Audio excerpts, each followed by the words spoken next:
Parce qu'en fait, je me suis comme créé un bouclier ou une carapace où je voulais pas laisser la place aux gens de me faire changer d'avis. It all starts with an idea.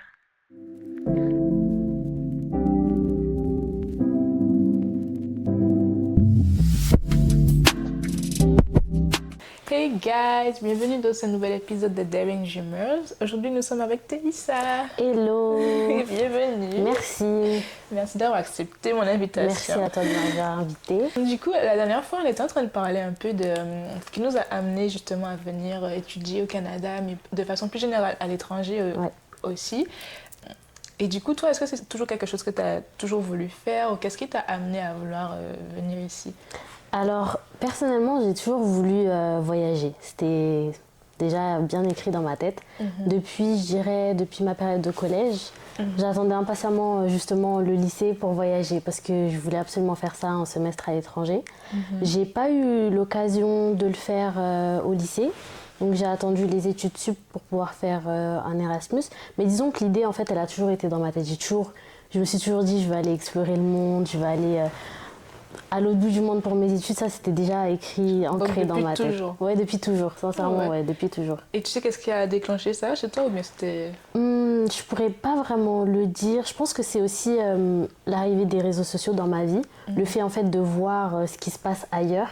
Et tu sais, les films aussi, tu sais, les films américains, ça vend le rêve américain, tu sais, ça m'a beaucoup nourri dans mon enfance et donc j'ai toujours déjà voulu voyager et premièrement aller aux États-Unis. Et après, bon, disons que avec les réseaux sociaux, j'ai un peu vu ce qui se faisait ailleurs et ça m'a encore plus donné envie de visiter, tu sais, tout ce qui est Asie, tout ce qui est Afrique. J'ai commencé à découvrir ça à travers les réseaux sociaux et ouais, je me dis en fait j'ai envie d'aller là-bas, j'ai envie de tester. Donc c'était pas forcément que pour les études, de façon générale même, tu t'es toujours intéressée. De façon générale en fait je voulais voir autre chose que la France. Je comprends. C'est sûr que les influences de l'arrivée des réseaux sociaux comme tu dis, ça, je pense que ça a vraiment influencé et encouragé les gens à peut-être voyager, voir un peu plus de choses. Mais donc toi, est-ce que tu as eu l'opportunité d'aller à l'étranger à quel moment? Après le lycée, après le bac? Ça a été après le lycée, donc en études sup. On avait la possibilité de faire des Erasmus. Bon, après, j'ai pas été gâtée. J'ai eu mon bac en 2020, donc c'était quand il y avait le Covid. Donc j'ai commencé les études sup. C'était le début du Covid, ça a continué jusqu'en 2021. Donc ma première année, j'ai pas eu l'occasion de faire un Erasmus. Durant ma deuxième année, j'ai eu l'occasion. Mais c'est un peu plus restreint. Parce que moi, depuis toujours, je voulais aller au Canada aussi. On y reviendra, mais je voulais aller au Canada.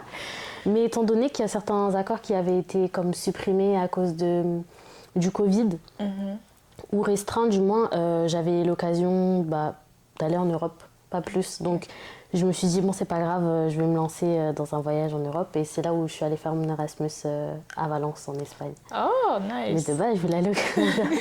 Donc tu as juste reporté le Canada. Oui, après. exactement. Je me suis dit, bon, on verra plus tard, peut-être refaire un Erasmus ou alors dans le cadre de mon stage de fin d'études, peut-être le faire au Canada. Donc, ouais. Mais comment tu as trouvé l'expérience à Valence? C'était comment? Alors, j'ai beaucoup apprécié, mais c'était nouveau et ça faisait un peu peur, honnêtement, au début. En fait, je ne le montrais pas à mes proches, mais ça me faisait peur. Ça me faisait peur d'aller là-bas parce que je ne savais pas comment est-ce que j'allais gérer. Mais en même temps, j'avais confiance en moi, je savais que j'allais gérer. Donc, c'était des petites peurs, mais dès les 2-3 premières semaines, j'étais à l'aise. C'était vraiment cool. Et j'en garde une très bonne expérience. Ça a été vraiment un grand changement dans ma vie. Il y a une Télissa avant Valence et une Télissa après Valence. Carrément! Ouais, totalement. Oh, wow. C'était une très belle expérience. C'était peut-être un élément déclencheur aussi, ça se trouve. Hein? Ouais, en fait, je savais que j'allais partir et je me suis dit, c'est le moment en fait de partir en fait. De saisir ma chance et de partir. Donc j'y suis allée et ça a vraiment déclenché ce que je pensais que ça allait déclencher dans ma vie. Donc ouais, très bonne expérience. Je recommande, partez. N'attendez pas. Non, vraiment, il faut le faire, ouais. C'est nice. Je savais pas que tu avais eu l'opportunité d'aller avant de venir ici. Oui, si, j'ai eu cette opportunité-là. Et donc c'est pour ça qu'après, j'ai pas hésité à venir au Canada. En fait, je me suis dit, je l'ai fait. Au moins, c'était en Europe, c'était à côté. C'était une première expérience. Maintenant, je me suis dit, plus rien ne peut m'arrêter. Je suis déjà allée à Valence, j'ai vécu toute seule. Je peux tout faire.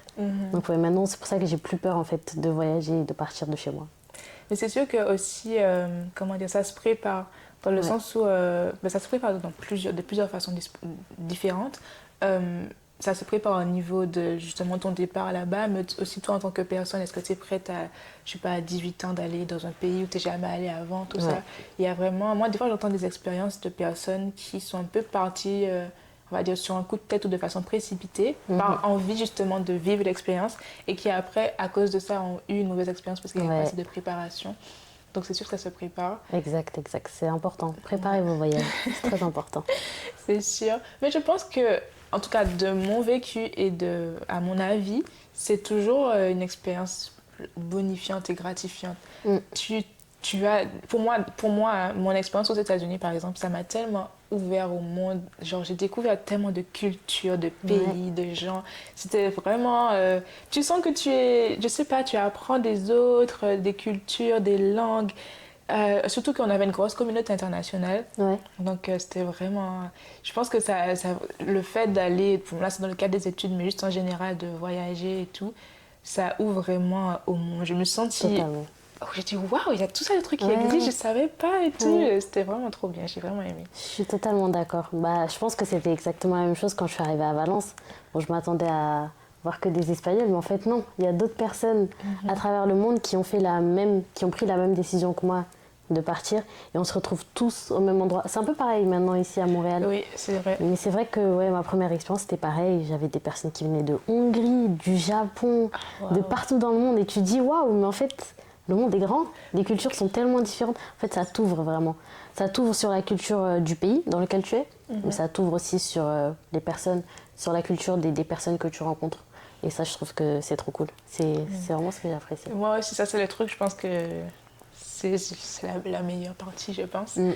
Mais du coup, est-ce que, justement, scolairement parlant par rapport au système canadien et européen, est-ce qu'il y a quelque chose à ce niveau-là qui t'a motivé à venir au Canada ou à vouloir changer un peu? Totalement. Donc, pour la petite histoire, septembre 2024, je m'inscris en master, enfin en école de commerce, en master en marketing. C'est un choix que j'ai fait par dépit, je vais pas te mentir.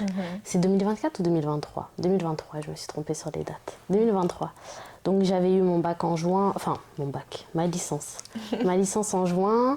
Et pendant les vacances, j'étais venue. Donc j'ai passé le mois d'août au Canada pour le déménagement d'une personne de ma famille.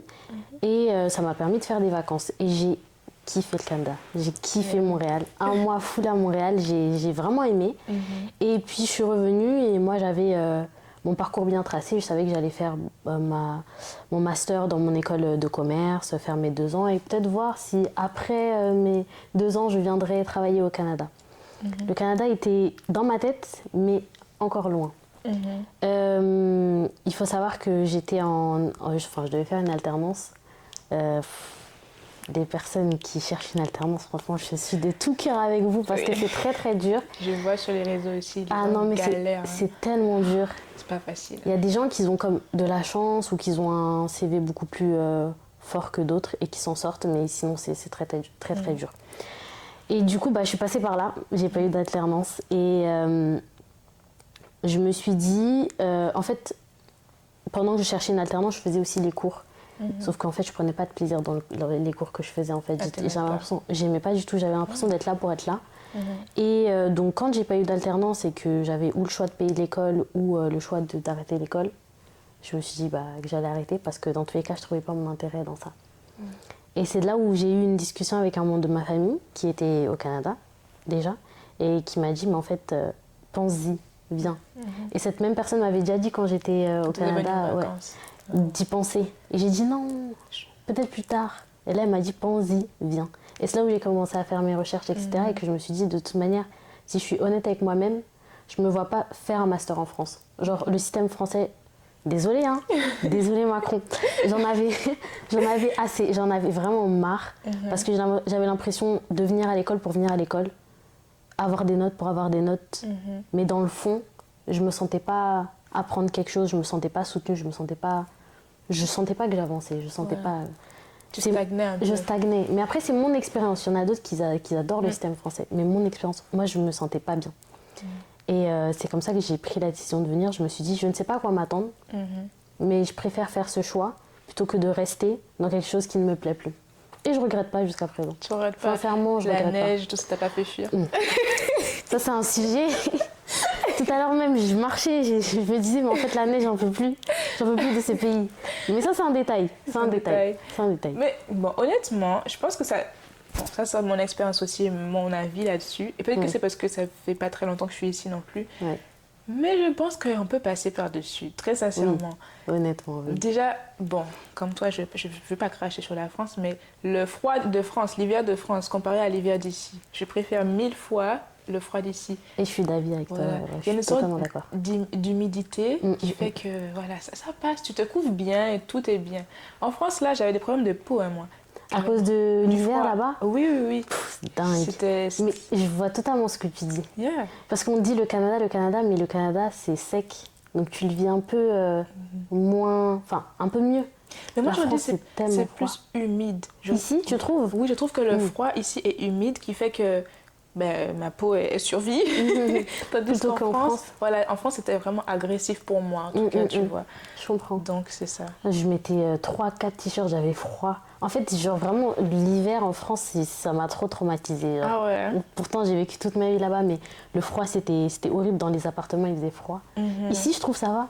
Ça va. Enfin, les moins 17 et tout. On les sent. Il faut être honnête, on les sent. Oui. Mais ça va. C'était bien couvert. Et puis, un truc qui me motive un peu à traverser l'hiver, on va dire, c'est que vraiment, ici, je trouve qu'ils savent, genre... gérer la saison. Exact. Il y a plein d'activités, tu sors, il y a des lumières, il y a des marchés, tu peux faire du ski, il y a de la patinoire en pleine ville, je sais pas, pour moi ça gratuit compense. en plus. Oui, c'est gratuit. Tes patins, incroyable. Ouais, moi ça... Je sais pas si c'est parce que c'est tout beau, tout nouveau, mais vraiment je trouve que c'est... Peut-être que ça joue, mais pour le moment on aime. Ouais, on aime. Franchement on aime. Sincèrement, j'aime bien. Moi aussi, vraiment, je n'ai pas à me plaindre à ce niveau. Mais pour revenir à ce que tu disais sur le système scolaire français, moi aussi, j'ai un peu, si tu veux, la même sensation en termes de système, on va dire. Bon, pour la petite histoire aussi, que j'ai un peu... très jeune, on était venu s'installer ici au Québec avec mes parents pendant quelques mois. Je sais pas si tu avais déjà dit ça. Oui. Trois-Rivières, si je me trompe pas. Ouais. On était resté là-bas pendant quelques mois. Et là-bas, à l'école, je pense que j'étais en 5e, quelque chose comme ça. Je sais pas j'avais quel âge, mais j'étais en 5e au niveau collège, quoi. Ouais. Et à l'école, on me demandait de choisir une filière. Et moi, j'ai vraiment choisi au hasard. J'ai choisi entrepreneuriat. Mais j'avais aucune idée de c'était quoi de l'entrepreneuriat. J'ai juste choisi, voilà, quoi. Et je sais pas chaque combien, mais régulièrement dans le semestre, on nous faisait apprendre des trucs... un peu des trucs DIY, on faisait des bougies, on faisait des gâteaux, on faisait des cartes en papier mâché et tout. Et on vendait ça pour financer un voyage. J'aime beaucoup l'idée. Je te jure. Et moi, j'étais en 5e, j'étais là, c'est ça l'école et tout, mais j'adore. Et j'ai trop aimé. Et du coup, quand je suis retournée en Martinique, j'étais en mode, voilà quoi, j'ai beaucoup trop aimé l'expérience à l'école ici. Et donc, dès ce moment-là, très jeune, je me suis dit, bon, quand ce sera le moment de faire les études supérieures, j'irai aux États-Unis. Parce que j'avais vu le Canada, je me suis dit, bon, pourquoi pas essayer les États-Unis. Et c'est ça qui m'a vraiment marqué parce que je me suis dit qu'à l'école, en tout cas ici, on m'avait laissé expérimenter des choses pour pouvoir voir ce qui m'aurait plu quand je serais grande, tu vois. Même si maintenant, je ne sais toujours pas. Et c'est OK. C'est OK, tu vois. Mais au moins, on m'avait laissé l'opportunité d'essayer des choses. Et c'est rentré dans ma tête très vite l'idée de partir après le bac. Sachant qu'en Martinique, vraiment, et aux Antilles en général, le chemin normal, c'est vraiment, une fois que tu as fini le bac, tu vas en France. D'accord. Tu vois. Maintenant, ça commence à changer. Je vois qu'il y a des gens qui vont à l'international. Il y a des gens, à l'international, pardon. Il y a des gens qui restent aussi. Ça arrive de plus en plus. Et je trouve ça vraiment bien. Mais en grandissant, même pour moi, c'était vraiment abstrait, mais je savais que une fois que j'ai fini le bac, je devais aller en France. C'était vraiment ça, si tu veux, l'objectif. D'accord. Et être venue ici, ça m'a vraiment permis de déconstruire ça et de me dire « Waouh, mais l'école, ça peut être trop fun et tout et tout. » Donc, je te rejoins là-dessus. Et je trouve que c'est une bonne chose. Tu me disais que c'était à peu près ta 5e. Je trouve que c'est tôt et c'est une bonne chose parce qu'en gros, ça t'ouvre déjà.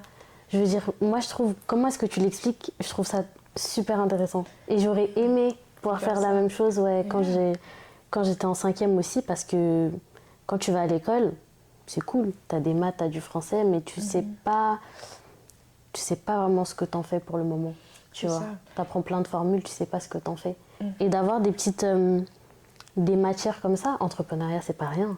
Oui, et moi je savais pas ce que ça voulait dire, mais j'étais trop contente de faire ça. Mais en plus, tu vois, tu as une bonne expérience. Tu retiens du bon de ça, et je trouve que c'est une bonne chose. Et c'est l'une des choses, franchement, il faut féliciter le système canadien, parce que tu m'en parles, mais par exemple, j'ai ma cousine aussi qui est à l'école, bon, elle est niveau collège aussi, il me semble, 4e. Et je sais que, bon, je suis pas calée sur le sujet, mais elle me parlait d'activités en plus, du coup, qu'ils allaient commencer cette année, d'activités ou de matières. Et justement, je crois qu'elle me parlait d'ingénierie et puis d'autres spécialités comme ça. Et je trouvais ça super intéressant. C'est des choses qu'on n'avait pas à l'école, mais c'est super intéressant. Peut-être que ça va créer des futurs ingénieurs. Et même, par pure curiosité, tu peux juste faire ces matières et peut-être que ça peut te développer une passion. Et je trouve ça super intéressant. Grave. Donc, que le système français prenne des notes, s'il vous plaît. C'est vrai, en fait, ça rend la chose plus accessible et plus tangible aussi. Parce que quand tu es enfant, tu vas dire, ah bon, je veux devenir vétérinaire, mais tu sais même pas si tu aimes les animaux. Exact. Tu dis un peu, parce que, bon, je sais pas trop comment expliquer ça, mais c'est comme si on te laisse pas vraiment, on te dit de choisir quelque chose, mais on te laisse pas toucher du doigt ce que c'est. Et donc toi, tu choisis pour choisir un peu.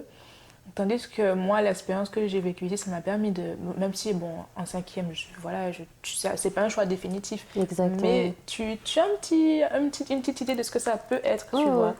Et donc ça, je trouve ça vraiment bien. Et je pense que ce serait une bonne initiative aussi. Ouais. Ce serait pas mal de faire ça, franchement. Comme j'ai dit, si j'étais en une petite 5e, là, à l'heure actuelle, j'aurais aimé faire ça. Grave. Pour être honnête, j'aurais aimé faire ça. Et ça te permet, en fait, comme tu as dit, d'avoir une idée de ce que c'est, en fait.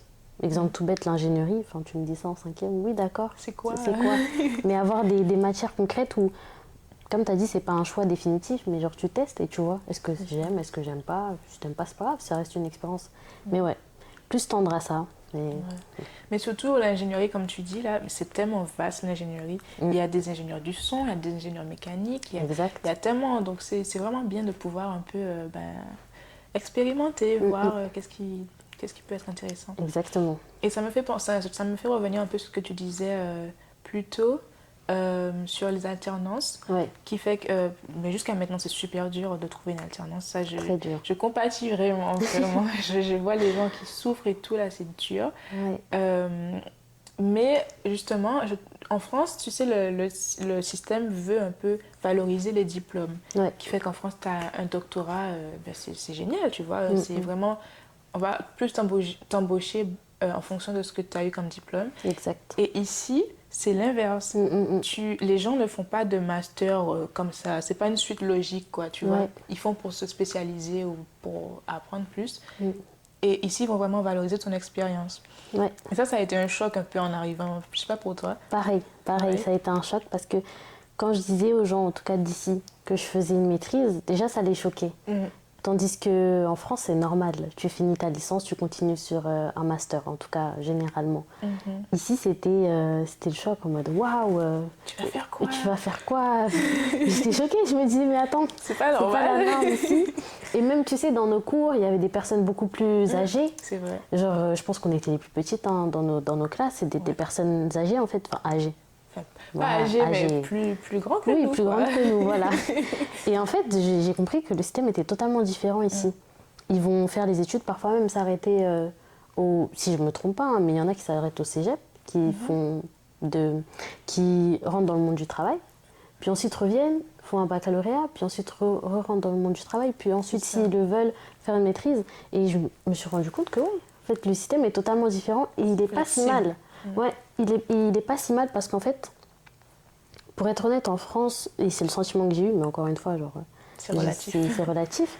J'ai l'impression que si t'as pas minimum le bac, en fait, désolé d'être cru, mais on te donne pas l'heure, tu vois. Et encore, maintenant avec le bac, tout le monde a le bac, donc On te dit où est ta licence. Exactement, licence et encore. Parfois, ils sont... Enfin, licence, tu peux t'en sortir. Mais j'ai toujours cette vision où je me disais qu'il fallait au moins que je fasse une licence si je voulais espérer trouver du travail, si je voulais espérer être vue. Mais je savais qu'il fallait que je fasse un master. Et même le master ne me garantissait rien. Là où ici, le système est totalement différent. Les gens finissent le cégep, ils commencent à travailler. On leur met pas des bâtons dans les roues, on leur ferme pas les portes parce qu'ils n'ont pas un baccalauréat ou parce qu'ils n'ont pas une maîtrise. Et je trouve que ça, c'est pas si mal que ça. Parce que j'ai aussi appris, grâce à mes stages, etc., qu'en fait, c'est vraiment dans l'expérience professionnelle que tu arrives à savoir ce que tu aimes et ce que tu n'aimes pas. L'école, c'est très théorique. C'est pas avec l'école que tu vas savoir ce que tu veux réellement faire dans la vie. Et c'est pour ça que je soutiens, entre guillemets, le système canadien qui pousse, en fait, à certes faire des études, mais aussi avoir une expérience professionnelle pour être sûr, en fait, de ce que tu veux faire plus tard. Et surtout avoir comme la main, tu vas savoir décider ce que tu veux faire, ce qui te plaît pas. Là où on est très théorique pendant des années. Je sais pas si on se rend compte, mais toute notre vie, la moitié j'abuse, mais toute une partie de notre vie, on est sur les bancs de l'école à apprendre que du théorique grâce au stage. On arrive à avoir un peu de professionnalisme, mais enfin, on apprend, et à la fin... Ça donne quoi? Ça donne quoi? Et c'est pour ça que j'ai eu une remise en question, parce que je me suis dit, d'accord, j'ai appris tout ce temps, j'ai une licence super. Maintenant, qu'est-ce que j'en fais? Non, je vois totalement ce que Comment est-ce que je me vends? Mais ouais, c'est un peu ça. C'est ça. Non, c'est sûr. Le fait... Mais même aussi, je pense que ça joue beaucoup ici, le fait que les gens commencent à travailler jeunes. Ouais. Tu vois, tu vas avoir des gens de 16 ans qui auront déjà fait plusieurs boulots. Ouais. Et je pense que c'est dans leur culture aussi, qui fait qu'eux aussi te disent « Ah, j'ai telle expérience et tout, je connais telle chose, telle chose. » Donc je pense que ça joue là-dedans aussi. C'est sûr. Après, ils n'ont pas la même réalité que nous. Enfin, ils n'ont pas... Ah, oui, ça, il faut... Et bon, on ne va pas non plus vendre du rêve, il faut vraiment dire. Oui, ils n'ont pas la même réalité que nous du tout. Ça veut dire que s'ils commencent à travailler très jeunes, c'est parce qu'ils ont leurs études à payer. C'est pas pareil. On vit... Enfin, on a quand même beaucoup de chance en France. On critique, mais on a énormément de chance en France. Non, c'est vrai. D'avoir l'école gratuite. On va pas vendre du rêve. C'est sûr qu'en France, il y a... Ben, en tout cas, moi, je trouve qu'il y a quand même pas mal d'avantages niveau social. Déjà, tu as ta carte vitale, tu as tes assurances et comment dire, aller chez le médecin, tu peux y aller gratuitement et tout. Aux États-Unis, là, pardon, mais tu vas accoucher, il faut vider le compte, quoi. Parle-nous-en. L'expérience a dû te choquer. Mais moi, bon, de mon expérience aux États-Unis, je suis vraiment heureuse et je la regrette pas du tout. C'était très formateur, j'ai vraiment kiffé un peu. Ça m'a permis, comment dire, de me responsabiliser très rapidement parce que tu es dans un pays nouveau, la langue est nouvelle. Mes parents n'étaient jamais allés là-bas, donc pour eux aussi, j'imagine que c'était vraiment quelque chose, une grande étape, tu vois. Donc j'ai beaucoup appris sur le tas et tout. Et donc l'expérience à l'école en elle-même, j'ai beaucoup aimé. Je t'ai dit l'aspect international, c'était magnifique. Vraiment, ça m'a vraiment... ça m'a fait mon petit cocon, quoi. Donc j'ai vraiment aimé ça. Mais après avoir graduate, là, pour moi, ça c'était vraiment... comment dire? C'est là que je me suis dit, bon, ça c'est la réalité de la vie, tu vois. Et la réalité d'être étrangère dans un pays. Qui fait que c'était vraiment... c'était un challenge de devoir gérer tout ça, tu vois. Tu peux pas aller chez le médecin comme ça. Moi, je connais des gens, ils se sont coupés la lèvre. Ça leur a fait 2000 balles à l'hôpital alors qu'on leur a même pas prescrit quoi que ce soit. On les a pas recousus, rien du tout, tu vois. Donc, ça, 2000. Oui. Waouh. Alors que tu travailles pas. Enfin, tu vois, c'est vraiment... Il faut savoir se débrouiller, tu vois. Et même, moi, il y avait un programme post-diplôme qui fait que tu peux travailler entre 1 an et 3 ans. Et j'avais fait ça. Et même ça, c'était super chaud parce que tu te sens un peu... En tout cas, dans mon école, je trouve qu'il n'y a pas eu de suivi à ce niveau-là. Donc, j'étais un peu livrée à moi-même. Et de trouver du travail dans un pays où tu ne connais pas le système. Ou aussi, la chose qui m'avait un peu fait avoir des difficultés, c'est que j'avais juste 1 an, tu vois, tandis que les entreprises, ils veulent des gens à long terme. Donc, il y avait tout ça. Et puis, le système de carte de crédit. En France, quand tu as... les deux systèmes sont différents. Déjà, le crédit en France et aux États-Unis. Les États-Unis vivent à crédit. C'est-à-dire que si tu n'as pas de carte de crédit, si tu n'as pas de bon score de crédit, tu peux pas faire une demande de logement. Est-ce que c'est à peu près la même chose qu'ici? Oui, à peu avec leur près. système À peu près, mais il y a ouais. quand même des nuances. Je sais qu'ici, bon, ils vont aussi regarder ton score de crédit, ils vont aussi voilà, faire un background check et puis vérifier que voilà, tu paies tes dettes et tout. Mais aux États-Unis, ils t'encouragent, j'aurais dit presque, à vivre à crédit, quoi. Tu peux faire tes courses à Walmart et payer à crédit, tu vas revenir payer plus tard. Ah, ça c'est un piège, hein. Ah, mais grave, mais ils ont même un système où, je crois, si je ne me trompe pas, quelqu'un peut racheter ta dette. Oh, Donc c'est attends. vraiment... D'accord. D'après ce que j'ai compris. Donc c'est vraiment... Et c'est pour ça que la façon dont ils fonctionnent, tu vois des gens de 16 ans qui ont des voitures et tout, parce que voilà, ça s'achète à crédit, et puis au fur et à mesure, les familles remboursent et tout. Donc c'est vraiment un système instauré qui fait que même voilà, trouver un appartement, si tu n'as pas déjà un certain score, un certain nombre peut-être de cartes de crédit aussi, c'est assez compliqué. Qui fait que voilà, il y a plein de trucs du système auxquels je devais m'adapter très rapidement. Et qui n'était pas facile, même au niveau des visas, parce que là encore, quand tu es étranger, il y a quand même pas mal de règles. Je ne pouvais pas forcément sortir du pays quand je voulais et tout. Donc il y a vraiment ça à prendre en compte, je pense, quand tu prends la décision d'aller étudier ou t'installer à l'étranger. Totalement, ouais. De prendre ça en compte. Parce que c'est bien beau et tout, hein, mais je pense qu'il faut quand même savoir gérer cette partie-là.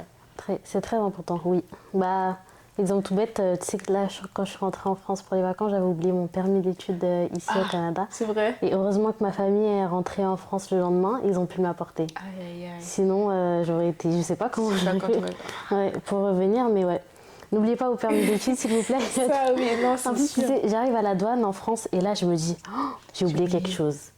Et c'était, je pense, 8 ou 6 heures avant que ma famille aille prendre l'avion. Donc, ils n'avaient pas encore quitté la maison. Donc, je les ai appelés en pagaille. Ils sont partis ma cousine a récupéré mon permis d'études et me l'a apporté. T'as été chanceuse. Ouais, vraiment, j'ai été chanceuse parce que si je partais avec eux en même temps, finito, je sais pas ce que j'aurais fait. Bon, je pense qu'il y a des solutions, mais faut être responsable. Faut être responsable et faire attention. Regarde là, avec les lois sur l'immigration qui changent, en fait, il faut vraiment être à l'affût, faire attention, regarder ses documents, quand est-ce que ça se périme, anticiper. C'est pas juste quitter, faire sa valise et aller dans un autre pays. C'est pas que ça. Faut beaucoup de responsabilités et constamment. C'est pas je dois être responsable avant de partir. C'est même quand tu y es, il faut faire attention à tout ça. Mais c'est pour ça que je te dis que moi, ça m'a vraiment responsabilisée parce que, bon, techniquement, je voulais partir plus tôt qu'au moment où j'y suis allée. Mais je suis tellement contente de ne pas avoir pu y aller aussitôt parce que je pense que j'avais peut-être pas la maturité nécessaire pour ça. Et qui fait que... maintenant, je me dis que vraiment, il faut, voilà, comme tu dis, il faut être responsable, il faut savoir gérer. Et même, c'est par rapport à toutes les régulations, tu vois. Si on veut travailler ici, tu peux te faire déporter parce que tu as excédé ton nombre d'heures. Exact. Donc, il faut vraiment connaître les règles, les vérifier régulièrement. Pour ce que tu as dit pour ton permis d'études, je connais quelqu'un aux États-Unis, ça lui était arrivé d'oublier aussi. Et ça, c'est un pote qui a dû lui expédier le permis par la poste et tout. Wow. Non, il faut vraiment faire sa checklist, il faut être organisé et responsable. Exact. Parce que là, t'as pas papa, maman qui vont régler pour toi. T'es sauvé. Il faut vraiment se responsabiliser. Faut le faire. Voilà. Mais moi, je trouve que c'est quand même... ça vaut la peine quand ça a été bien préparé, on va dire. Je dis pas de pas être spontané, mais que quand même ça me demande un minimum de préparation. Totalement, oui. Voilà. C'est important. C'est toujours... moi, je pense que c'est ça la plus belle chose, c'est que ça ouvre les gens au monde, à voir d'autres trucs. Moi, je trouve ça trop, trop bien. Moi, j'encouragerais tout le temps les gens à le faire. C'est tellement une belle expérience. Déjà, à Valence, waouh, incroyable. Mais encore, Valence, c'était que le début. J'ai pas forcément rencontré autant de personnes que j'ai rencontrées ici. Mais par exemple, ici, c'est une autre dynamique. C'est comme tu crées... En fait, pour moi, maintenant, Montréal, c'est aussi ma maison. Là où j'ai pas eu assez de temps à Valence pour me dire, bon, ça reste ma maison, mais c'est pas totalement ça. J'ai pas vraiment mes habitudes, j'ai pas vraiment... Voilà, c'est Valence, mais c'est pas ma maison. Ici, Montréal, c'est ma maison. Tout autant que Paris est ma maison, Montréal, c'est ma maison. Et c'est fou de se dire, tu recrées toute une vie, tu recrées toute une famille ailleurs. Pour moi, c'est incroyable. Je pense que c'est Ouais, Montréal, c'est ma meilleure expérience, je pense. Pour ici, pour Ouais. l'instant. Ouais, pour l'instant, c'est Montréal. Vraiment, c'est... Wow. Il y a une attache avec cette ville. Carrément. Ah oui, oui. Mais je comprends ce que tu veux dire parce que, par exemple, moi, j'ai vraiment senti, comment dire, je veux dire, j'ai senti la différence entre quand je suis sortie des États-Unis, quand je suis arrivée ici. Bon, après, c'est normal parce que justement, Montréal, c'est bilingue, Ouais. il y a la culture anglophone, francophone et tout. Mais j'ai vraiment le fait de pouvoir croiser des Antillais. Je suis arrivée ici, je suis tombée sur des amis du lycée, j'étais tellement Quand heureuse. tu me l'as expliqué, pour moi, c'était fou. C'est fou. J'étais trop heureuse. Et c'est même pas pour dire des amis qui étaient dans mon lycée, c'était des gens qui étaient dans ma classe, carrément. Donc j'étais trop heureuse. J'ai dit waouh, il y a des Martiniquais ici, c'est trop bien et tout. J'étais trop contente. Donc je pense que ça aussi, c'est vraiment quelque chose qui m'a apporté voilà, de la chaleur, de savoir que j'ai comment dire. Tu vois, j'ai un environnement quand même familier. Oui, Et je pense que ça aide aussi, tu sais, parce qu'il y a des gens qui parlent de l'hiver et tout, pour eux c'est difficile. Et je pense que savoir que tu as des gens de ta communauté ou que tu rencontres du monde aussi, ça aide grave avec ça. C'est hyper important, genre, s'ouvrir aux gens. Déjà, de toute façon, ce genre d'expérience, ça te pousse à t'ouvrir aux gens. Et créer ce petit truc, en fait, c'est important. Ouais, l'hiver est très déprimant, on va pas se mentir. Et ouais, avoir des amis, avoir... en fait, c'est comme une famille que tu te crées, en fait, dans un autre pays. C'est super important. C'est super important. C'est ça qui te permet d'être là, quoi. Ça nourrit vraiment, j'estime. Mais ouais, globalement, c'est ça. Hein. Après, bon, pousser les gens, en fait, à le faire et à pas trop hésiter. Comme on a dit, c'est de la préparation. Oui, mais il faut pas se dire que c'est impossible. Grave. C'est vrai. Parce que, bon, je trouve qu'il y a quand même une évolution. Les gens expérimentent un peu plus, ils ont moins peur de l'inconnu. Ce qui est normal, tu vois, en soi. Mais moi, je dirais, il faut pas avoir peur, quoi. Exactement. En fait, il faut pas avoir peur. Et bah, justement, on en discutait. Et c'est un peu, en gros, le rôle que j'essaye d'avoir, par exemple, que ce soit pour mes amis, que ce soit pour ma famille, etc. C'est en vrai, déjà avec Valence, c'est ce que j'ai essayé de faire un peu, c'est en vrai leur montrer que, enfin, eux et moi, on se ressemble. On vient, par exemple, du même milieu, on est pareil, tu vois. Et pourtant, on a toujours grandi en se disant que, enfin, personnellement, en se disant que c'était pas fait pour nous ou que je pourrais pas le faire. Tu sais, pour moi, les personnes qui allaient étudier à l'étranger, c'était les riches héritiers, des trucs comme ça. Moi, je suis là en mode, moi, non, impossible que j'aille étudier à l'étranger. Et genre, le fait de le faire, et là encore, j'ai beaucoup à accomplir. Hein, je veux dire, là, j'ai fait que le début, j'ai encore beaucoup à accomplir. Mais j'espère vraiment qu'à travers ça, les personnes qui m'entourent, elles arrivent à se rendre compte qu'elles aussi, elles peuvent le faire. Genre, je veux dire, c'est pas parce que tu viens pas forcément d'un milieu aisé ou quoi que ce soit que tu peux pas décider de te donner les moyens, de coffrer, comme on dit, de faire beaucoup d'économies et puis de partir à l'étranger. C'est totalement ce que j'ai fait et c'est possible. Donc si je peux le faire, je parle à mes copines. Si je peux le faire, vous pouvez le faire aussi. D'accord ? Vous allez travailler, vous économisez et puis vous allez dans le pays de vos rêves. Genre, vous pouvez le faire. Vous pouvez le faire. Genre, vraiment, faut pas avoir peur. Et ouais, j'espère vraiment qu'à travers ce que je fais, je le fais déjà pour moi, bien évidemment, mais à travers ce que je fais, en fait, j'arrive à motiver les gens à le faire. Exemple tout bête, genre ma sœur, elle a septembre, elle est venue au Canada aussi, enfin septembre de l'année dernière, elle est venue au Canada pour étudier comme ça l'anglais. Et puis mine de rien, enfin, j'étais trop fière d'elle. Elle a enfin quitté la France. Et puis genre, c'est une grosse aventure de partir quelques mois à l'étranger, loin de sa famille, etc. J'étais très fière d'elle. Et je me suis dit, je sais pas si c'est vraiment moi qui ai eu un impact, genre le fait qu'elle m'ait vu venir au Canada ou le fait qu'elle m'ait vu partir à Valence. Je sais pas si c'est vraiment ça qui a eu un impact sur elle.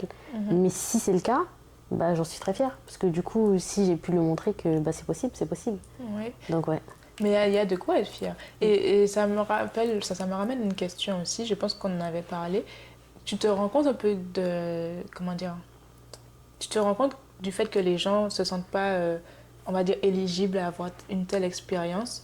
Quand toi tu pars, on te dit, mais qu'est-ce que tu vas faire là-bas et ça va coûter cher, mais tu parles même pas anglais. Moi, j'ai eu pas mal de remarques comme ça quand je suis partie. Mais je ne l'ai pas forcément mal pris. Bon, la caméra avait un peu surchauffé, donc on est de retour. Je pense que le sujet était trop intéressant. De fou, ça l'a fait paniquer. Mais oui, je pense que je disais, voilà, ce dont tu parlais, que voilà, souvent, ben, tu sens que les gens te posent des questions par rapport à ça, sur est-ce que tu vas pouvoir parler la langue là-bas, ou voilà, qu'est-ce que tu fais là-bas et tout. Et moi, souvent, les retours que j'ai eus quand je suis arrivée aux États-Unis, c'est plein de questions auxquelles je n'avais même pas pensé. Genre, je savais que les cours seraient en anglais et tout, mais je me suis pas dit, ah bon, je vais pas pouvoir parler et tout. Parce qu'une fois que tu es là-dedans, tu n'as pas le choix, d'autre choix que d'apprendre, quoi. Exact. Tu vas pas... Et je me rappelle, il y avait des étudiants francophones. J'ai tout fait. Mon premier semestre, j'ai tout fait pour les éviter. Parce que je voulais pas parler français. Et je comprends, Voilà, je voulais apprendre démarche, l'anglais. Donc je me suis dit, bon écoute, je suis là pour l'anglais, je vais apprendre l'anglais. Et puis c'est venu tout seul et donc voilà quoi. Et je peux comprendre que ça peut être un frein parce que tu t'exprimes quand même, c'est difficile de pas avoir les outils pour. Mais je me dis qu'il faut quand même essayer de voir au-delà de ce genre de critères et de se dire que bon, c'est une expérience, tu n'es pas la seule à avoir fait ça, il y en a qui ont fait avant toi, il y en a qui le feront après toi. Et ça peut que t'apprendre, tu apprends une nouvelle langue, c'est pas magnifique. Exactement. Et puis, pour revenir sur ce que les gens ils peuvent dire, personnellement, par exemple, quand je suis partie à Valence, tu sais qu'il y a des personnes qui ont su la veille que je partais. La veille, hein? Ouais. Waouh, et t'as gardé le secret. j'ai vraiment gardé le secret. En fait, je savais, j'étais sûre de mon choix. Et je voulais pas que la vie des gens puisse m'impacter ou me faire trop réfléchir. Alors ce que j'ai fait, c'est que j'ai prévenu les personnes les plus proches. Et j'ai fait ce que je devais faire. Je sais que j'ai prévenu mes amis très tard, 1 ou 2 semaines avant de partir. Et j'ai des membres de la famille que j'ai prévenus la veille. J'allais les voir, j'aurais dit bon bah demain je pars 6 mois à Valence. Parce qu'en fait je me suis comme créé un bouclier ou une carapace où je voulais pas laisser la place aux gens de me faire changer d'avis. Et pour revenir sur la langue, oui, je pars en Espagne. Oui, mon niveau d'espagnol était, je vais pas dire catastrophique, parce que je faisais quand même... totalement. Et j'étais quand même en LEA espagnol, mais bon, pour être honnête, je parlais pas espagnol. Enfin, je parlais pas. Bon, j'allais me débrouiller. Mais oui, genre, je savais que mes cours allaient être en espagnol. Et je savais à quoi m'attendre. Et je me suis dit, mais en fait, c'est comme ça que je vais apprendre. Et donc je me suis lancée et je suis partie. Et tu as eu tes cours. Voilà, ça s'est bien passé, franchement. Donc oui, comme je disais tout à l'heure, en fait, les personnes, parfois, en fait, elles s'inquiètent pour nous, ou alors juste elles calquent, enfin, pas elles calquent, mais en gros, elles transmettent leur propre peur sur nous. C'est ça, elles projettent. Exactement, elles se projettent beaucoup. Et il faut juste s'en détacher. Ou faites comme moi, dites rien. Partez comme ça. Exactement. Ou alors, vous essayez de vous en détacher. Au Canada, c'est pareil. Hein. Je pense qu'il y a beaucoup de personnes que j'ai informées, bon, plus tôt, pas la veille, j'ai compris la leçon, mais que j'ai informées, je crois, 1 mois. Bon, ça s'est bruité un peu avant, mais c'était... Enfin, quand on me posait la question, j'étais en mode oui, mais c'est pas sûr. Mais sinon, les gens, ils ont vraiment su 1 mois avant que je parte. Mais c'est sûr que quand tu dis ça, ça me rappelle des choses. Des fois, tu dis c'est pas sûr aussi parce que t'as pas encore reçu ton permis d'études. Exact. Tu veux pas non plus, tu vois, que ça passe pas et tout. Exactement, c'est pour ça que je confirmais rien. Mon permis d'études, je crois qu'il est eu 3 jours avant de partir. Carrément. Hein. Ouais. Non, mais parce que c'est le freestyle. C'était, en fait, préparez-vous, mais je suis vraiment la mal placée pour dire ça. J'ai eu mon permis d'études, 3 jours avant de partir. Et c'était le stress. Mais tu sais, même ça, je stressais pas. Je me disais, tant pis si je l'ai pas, et puis je vais aller là-bas, je vais faire mon AVE, et puis genre, j'aviserai. Tu vois, enfin... Tu t'es pas stressée Ouais, je me suis pas stressée. Ça, c'est différent quand même. Je sais pas comment, mais j'étais en mode, on verra, c'est ok. J'avais pas payé mes frais de scolarité, rien. J'étais en mode, je verrai. Ça va bien se passer. Wow. Et ça s'est bien passé. Avoir confiance aussi. Genre, ayez confiance en vous. Je sais que c'est pas facile à faire. C'est facile à dire. Mais juste ayez confiance en vos capacités. Ça ira. Quand on se dit que ça ira, ça ira. Et si ça va pas, on trouve un moyen que ça aille. Ça paraît simple, mais c'est aussi simple que ça. C'est vrai. Et ça me fait penser un peu de façon plus générale à aussi pourquoi j'ai voulu commencer un peu à faire un podcast. Parce que souvent, on a l'impression qu'on est seul à vivre quelque chose. et voilà, que le ciel nous tombe sur la tête et qu'on est seul au monde, mais que quand tu prends le temps de parler avec les gens autour de toi, tu te rends compte que tu n'es pas le seul comme ça, tu vois. Exact. Donc ça rejoint un peu de façon plus générale que les études et le voyage et tout. On n'est pas seul, tu n'es pas seul à vivre quelque chose. Ton voisin a peut-être la même expérience que toi, et puis c'est vraiment en discutant avec les gens que tu te dis « Ah mais ouais, et tout ». Moi, je trouve ça vraiment quand même. Ouais, tu vis quelque chose et tu comprends qu'il y a quelqu'un d'autre qui vit la même chose. Et oui, finalement, en fait, on passe tous par les mêmes phases, on va dire. On passe tous par les mêmes défis. Donc, c'est aussi rassurant de savoir qu'il y a d'autres personnes aussi qui vivent la même chose. Tu te sens beaucoup moins seul et puis ça t'aide beaucoup à gérer ça. Puis on s'entraide entre nous. C'est on ça. se donne des conseils. Genre, vous n'êtes jamais seul. Non, sincèrement, c'est vrai. Genre, t'es jamais seul à vivre quelque chose. Donc, en tout cas, j'espère qu'on a motivé les gens à peut-être penser, ne serait-ce que penser à faire de nouvelles aventures à l'étranger. Oui, ben, je pense aussi, j'espère aussi. En tout cas, tu as bien partagé ton expérience. Ouais, j'espère que ça a plu. Si tu aurais un conseil à donner aux gens, justement, ce serait quoi? Un seul. J'en ai plein, mais si je devais non, je rigole. Mais si je devais en donner un, je pense que c'est quelque chose que vous entendez souvent sur les réseaux, mais osez. Osez vraiment. Et surtout, peu importe d'où vous venez. Genre, je suis un peu l'exemple. Je suis pas... Je viens pas d'un quartier aisé, au contraire. Genre, je suis pas millionnaire. J'ai pas, par exemple, est-ce que dans mon entourage il y a des gens qui ont fait ça? Je pense que oui, mais pas proche. Tu vois, j'avais pas forcément d'exemple. Je l'ai fait et ça s'est bien passé. Donc osez, n'ayez pas peur. Et rappelez-vous une chose importante aussi, que quand vous partez quelque part, si ça ne va pas, vous pouvez prendre un billet d'avion et rentrer à la maison. Grave. N'oubliez pas ça. Genre vraiment, parce que c'est partir, c'est pas la fin de votre vie. Si ça va pas, on prend le billet d'avion, on va à l'aéroport et on rentre à la maison. Et c'est ok. Non, mais ça, c'est important de le dire. Ouais. Et je l'ai vu de mes yeux, hein, des gens qui venaient à l'école et se sont dit, au bout d'une semaine, c'est pas pour moi, je rentre. Et ça, pour moi même, c'est bien d'avoir le courage de se dire que ça va pas passer, c'est pas pour moi. On rentre à la maison et voilà, on cherche, voilà, la vie continue, quoi, tu vois. Exactement. Donc c'est un très bon point ce que tu dis. Donc osez, et si ça va pas, on rentre. Et c'est ok. Voilà, il y aura toujours la maison pour vous accueillir. Voilà. En tout cas, un grand merci pour ton partage. Merci à toi. Ça m'a fait grave plaisir, une discussion trop intéressante. Ouais. Et puis voilà, merci. Merci.